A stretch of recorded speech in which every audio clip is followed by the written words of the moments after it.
All right. Hi, gang. Jesse and Jason here at EC Auto Repair. So, Jason, I got a question for you. What's the word on the street? What do people believe about batteries?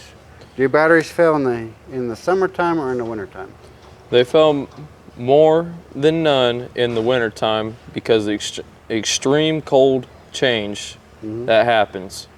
Because once you get to a certain point, that it's gonna start freezing and it's not gonna want to crank at a certain cranking amp. Instead, it's gonna cause battery failure. Okay. Will a battery that's discharged freeze? Yeah, it can happen overnight. It could happen at any time.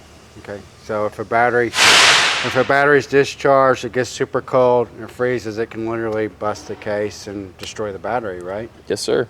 Okay, very awesome. All right. Well, thank you, sir. Thank That's you. what I need to know.